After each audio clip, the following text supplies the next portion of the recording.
my virtual AP Physics C friends. I hope you're having a great day today. What I wanted to do is give you a little bit of practice in case you needed it for the quiz that you're going to take today.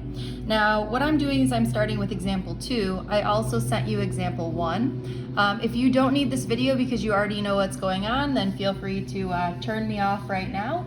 But if you do need this video, let's at least do one of these together, okay? So what we have here is a projectile that's being shot off a cliff at an angle. And I'm looking for 4 different things. I'm looking for the maximum height, the maximum distance in the x direction, the time of flight, and the velocity when it hits the ground. But for me, I'm not gonna do these in this particular order. I do think the maximum height is always something good to find first, but I find that the velocity is easiest to find second, followed by the time of flight, followed by the maximum x distance. So I'm gonna kind of go in that order. So just be careful, like however they're given to you on the quiz, I think this is the easiest particular order to go through them. All right, so hopefully you've copied down this problem onto a blank sheet of paper and you've drawn your XY t-chart and you've got X, V, and T, and all of our friends over here, X, V naught, V, A, and T. All right, what I like to do first is break this up into their components. So I'm going to say that this guy over here is going to be 28 cosine of 41. And over here, you should know that the y component is always sine, or 28 sine of 41. Trying to get out of the glare here. Okay, so 28 cosine of 41, this is going to give you 21.13. And 28 sine of 41 is going to give you, let's say, 18.37. At any point, if you want to pause the video, do this on your own, and then check your work, I'm completely okay with that. All right, so for me, I'm also going to say that we know that the acceleration is always -10. And in the y direction, I know that the distance traveled in this case, well, first of all, this is what we're looking for. So although the distance is 58, I'm really looking for this distance here. And that distance happens when the final velocity is 0. We're not always going to want to use the final velocity as 0, especially like when we're trying to find the velocity. But in this case, at the maximum height, the final velocity is 0.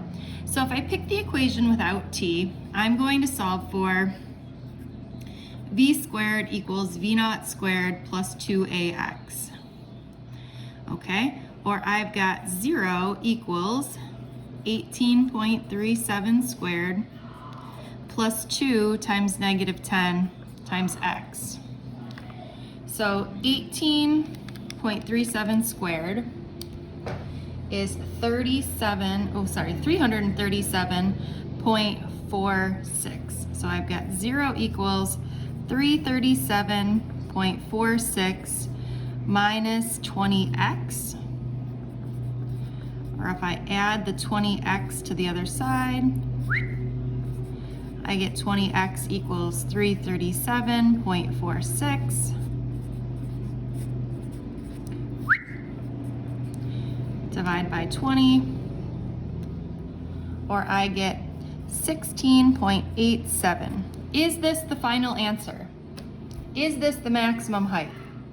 No, right? This is only this particular height right here, okay? But I'm looking for this whole height. So in order to find the maximum height, I have to add in the height of the cliff. So to find the maximum height, I'm going to take 16.87 plus the height of the cliff to get my total maximum height to be 74.87 meters. Okay, so I've done number 1. Check. Now my next order of business is, what is the velocity when it hits the ground? Now what I need to do, and I'm super happy that I've written here in pencil, okay, I'm now looking for what is the velocity when it hits the ground. When it hits the ground, what is the distance in the y direction that I've traveled? Well, if I started here and I've ended here, I've lost 58 meters. So I'm going to choose the exact same equation here, except I'm going to use obviously different numbers because I'm looking for something different. Okay, so again, I'm using v squared equals v naught squared plus 2ax. Okay, again, this time I'm looking for v squared. My v naught squared is my 18.37 squared plus 2 times negative 10 times negative 58. This negative is super important. Remember, we lost this, or we've gone down that much. If you don't have two negatives to make a positive here, you're definitely getting the wrong answer. Okay, so I get v squared. Now I've already done 18.37 squared, so I already know that one is 33, I keep saying that number wrong, 337.46 plus, let's do our 2 times negative 10 times negative 58, or I get 1,060.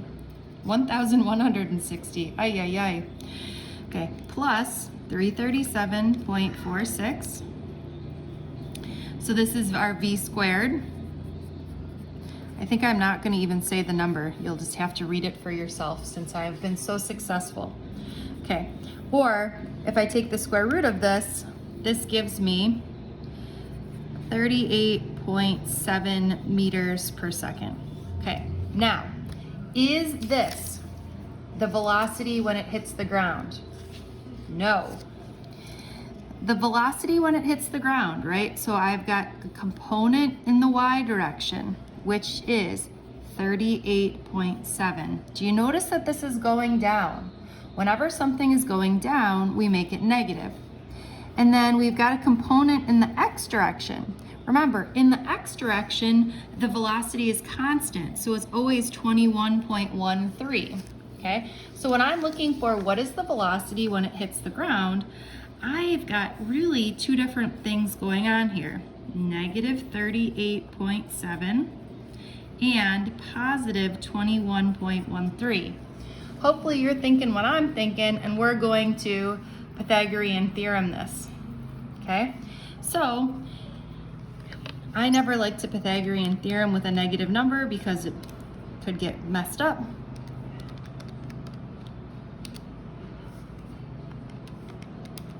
And I'm getting that the final velocity is 44.09 meters per second. Now we could get wild and calculate the angle that this is at, but we're not going to get that wild, okay? All right, so that's our final velocity. Check. Now let's look for our time of flight. Okay, so if we go back up here, again, thankful for erasing. We said our velocity in the y direction, where was it? Was, oops, it would be helpful if you could see what I'm pointing at, sorry, 38.7. And we said specifically it's negative, right? Because we're going down. So we want to know what is the time there. So I'm going to use the easiest equation because we have something written in all of these spots. So I will use v equals v naught plus at. So I'm going to do negative 38.7 equals 18.37 minus 10t. I'm going to subtract 18.37 to the other side. So I've got negative 38.7 minus 18.37. Okay, so I'm getting negative 57.07 is equal to negative 10t. If I divide both sides by negative 10, I get that my time is equal to 5.7 seconds. All right, that's my total time. We're almost there, folks. One more part. Okay, so we got the maximum time. Once we have the time of flight, you bring this over here. And the only equation that we can use on the x side, remember, is velocity is equal to distance over time. So we have our velocity, 21.13, is equal to distance over 5.7. I'm going to multiply both sides by 5.7 to get that out of the denominator.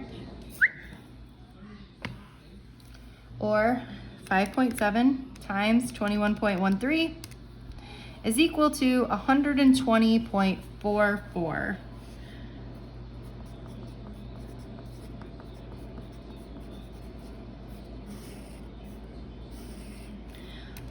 All right, hopefully this has helped you to figure out this type of problem. What we're gonna do next is we're gonna go back to example 1, and I've sent you a picture version of the solution of example number 1. I want you to work out example number 1 before you go ahead and take your quiz, okay?